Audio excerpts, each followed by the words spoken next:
प्रिय छात्र एवं छात्राओं, मैं संजय सिविल फोरम में आपका हार्दिक स्वागत करता हूं। जैसा कि आप जानते हैं, आज चैत्र नवरात्र माँ का आराधना कलश स्थापन से शुरू हो गया।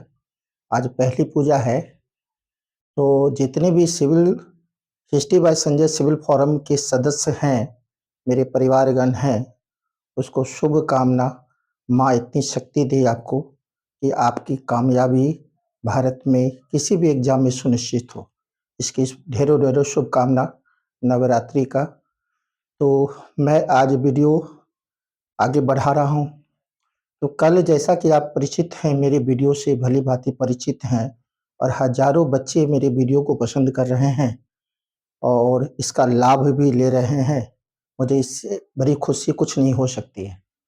तो निश्चित तौर पर वीडियो को आगे बढ़ाते हुए आज पहली पूजा के दिन माँ के ही दिन मैं शुरू कर रहा हूँ। प्राचीन भारत के इतिहास में आप जान ही रहे हैं कि मैं प्री हिस्ट्री के तहत स्टोन एज और कॉपर एज को पढ़ाने के बाद प्रोटो हिस्ट्री के तहत इंडस वैली सिविलाइजेशन को कई वीडियो में विस्तार पूर्वक कॉन्सेप्ट के साथ हर फैक्ट को देते हुए मैं वीडियो को प्रस्तुत कर चुका हूँ। और आगे वीडियो देने के क्रम में कल मैं दिया था, मैं वेदाज को लेकर वेद को लेकर बोला था। ऋग्वेद, यजुर्वेद, सामवेद, अथर्ववेद को मैं पढ़ा चुका हूँ। और प्रोटो हिस्ट्री के तहत फ्रेंड्स ध्यान दीजिए, प्रोटो हिस्ट्री के तहत वेदाज में ही यानी वेद के भाग में ही, जिसे आर्य सभ्यता भी कहा जाता है, और इस वेद को लिखने वाले आर्य लोग ही थे और हम लोग तमाम आर्य के ही वंशज हैं जो मध्य एशिया से आए थे पशु को चराते हुए।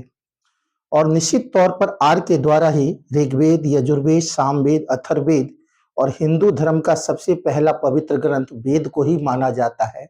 वेद के बिना सृष्टि नहीं है, किसी मानव की कल्पना नहीं की जा सकती है। इसलिए आर्य के बारे में यानी तमाम जितनी भी जानकारी है उसका एक माध्यम वेद भी है। तो वेद को विस्तार पूर्वक बताने के बाद, ऋग्वेद, यजुर्वेद, सामवेद, अथर्ववेद को बताने के बाद, आज के जो वीडियो में मैं बताने वाला हूँ आरण्यक, उपनिषद, वेदांग और पुराण। तो ये चार चीज पर मैं डिटेल से डिस्कशन करूंगा। पहला है आरण्यक, दूसरा है उपनिषद, फिर है वेदांग, फिर है पुराण। तो ये चारों पर मैं डिस्कशन डिटेल से कर रहा हूं।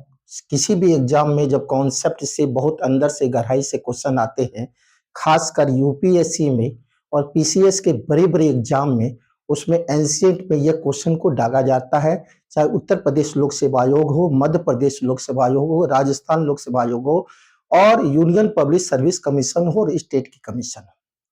तो निश्चित तौर पर फ्रेंड्स, मैं बताया पहला खंड को मैं बताने वाला हूं अरण्यक। अरण्य का अर्थ होता है जंगल, और अर्थात वैसा ज्ञान जो जंगल में दी जा रही है और वो ज्ञान चिंतनशील है, रहस्यवादी है, कर्मकांड के आधार पर है, वैसे ज्ञान को अरण्यक कहते हैं जो जंगल में प्राप्त की गई है। तो अरण्यक जो है चिंतन से ज्ञान है, रहस्यमय ज्ञान है, कर्मकांड है, जो जंगल यानी अरण्य माने जंगल में ही दी जा रही है और उसे अरण्यक कहते हैं।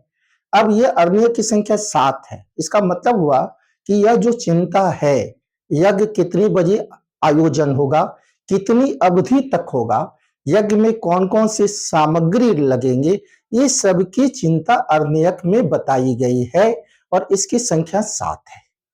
तो दूसरा जो मैं बताया उपनिषद। उपनिषद जो है दर्शन के आधार पर शिक्षा को प्रदान कर रहा है और उपनिषद की संख्या 108 है। और अभी वर्तमान में जो इससे क्वेश्चन आते हैं और कई क्वेश्चन आते हैं उपनिषद से, उसका कुछ भाग बहुत ही इंपॉर्टेंट है। तो सबसे पहला जो बड़ा उपनिषद है जिसका नाम है बृहदनारायण उपनिषद, ये ब्रह्मा सृष्टि सभी का उल्लेख बृहदनारायण उपनिषद में है।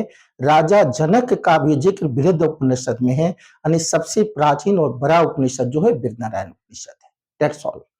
इसके बाद जो दूसरा बड़ा उपनिषद है जिसे छंदोग उपनिषद कहते हैं, और ये छंदोग उपनिषद में 3 आश्रम का जिक्र है। पहला है ब्रह्म आश्रम, गृहस्थ आश्रम और संन्यास आश्रम। यह बृहद उपनिषद के बाद दूसरा सबसे बड़ा उपनिषद है जिसमें 3 आश्रम का जिक्र है। और बुद्ध का जो पंचशील सिद्धांत है यह छंदोग उपनिषद से ही लिया गया है और भगवान कृष्ण का भी जिक्र छंदोग उपनिषद में आया है। अब बात होती है कि कंठोपनिषद में यम और नचिकेता का जिक्र है। यम गुरु हैं और नचिकेता शिष्य हैं। दोनों के जो वार्तालाप हो रहे हैं वो कंठोपनिषद में हो रहे हैं। इसके बाद है ईशोपनिषद। ईशोपनिषद में विद्या और विद्या आत्मा परमात्मा का जिक्र है। और मंडोपनिषद में भारत के सत्यमेव जयते लिए गए हैं। और श्वेतांबर उपनिषद में भक्ति का उल्लेख है। श्वेतांबर उपनिषद में पहली बार भक्ति का उल्लेख आया है। तो मैं उपनिषद के बारे में बोला। इसके बाद है वेदांग।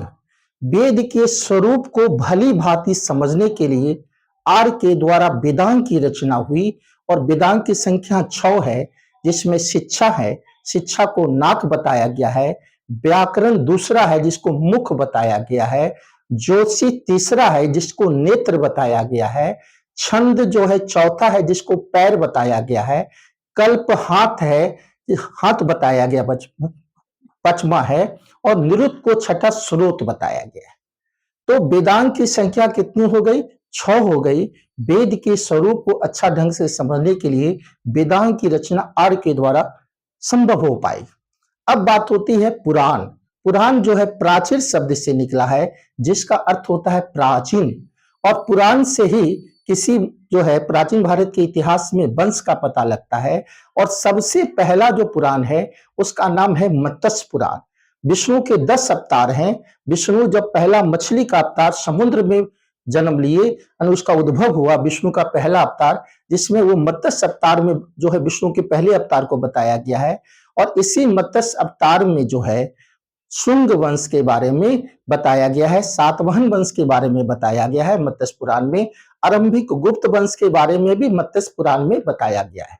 भगवान भोले का शिवलिंग की पूजा होती है, यह मत्स्य पुराण में जिक्र आया है। जो अवतार है विष्णु के 10 अवतार उसका जिक्र मत्स्य पुराण में है। That's all. इसके बाद जो है भागवत पुराण जो है विष्णु को समर्पित है और भगवान बुद्ध को विष्णु का अवतार माना गया है भागवत पुराण में। इसके बाद जो है विष्णु पुराण मौर्य वंश से संबंधित है। और इसके बाद जो है वायु पुराण उसको पूरी संपूर्ण गुप्त वंश की जानकारी दे रहा है। इसके बाद जो सबसे विशाल पुराण है संसार 18 पुराण में जो सबसे विशाल पुराण है इसका नाम है स्कंद पुराण।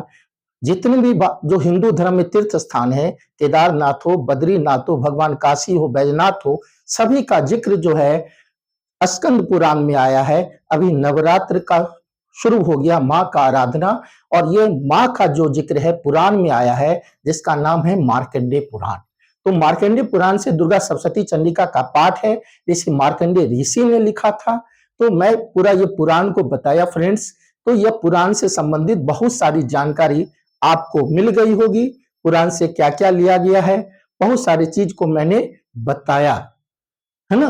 तो आप इसका फायदा लीजिए। और भरपूर मैं अभी डिस्कशन किया अर्णयक को लेकर, उपनिषद को लेकर, वेदांग को लेकर और पुराण को लेकर। और इसको आप बार बार सुनिए क्योंकि बहुत डिटेल से हम बताए हैं, बहुत रेफरेंस दे दिए हैं इस सभी के विषय में। इसका भरपूर लाभ लीजिए और आशा है कि आप किसी भी बड़े बड़े एग्जाम को क्रैक करने में सफल निश्चित होंगे। माँ भगवती आपको हमेशा आपके आशीर्वाद बरसाए रखे। तमाम जितने भी छात्र भारत के हैं वो तैयारी में जुड़े हुए हैं, गहन अध्ययन कर रहे हैं, चिंतनशील ज्ञान में लगे हुए हैं, माँ भगवती उस पर कृपा बरसाए। इसी के साथ मैं अपनी वाणी को और वीडियो को ही विराम देता हूँ। धन्यवाद।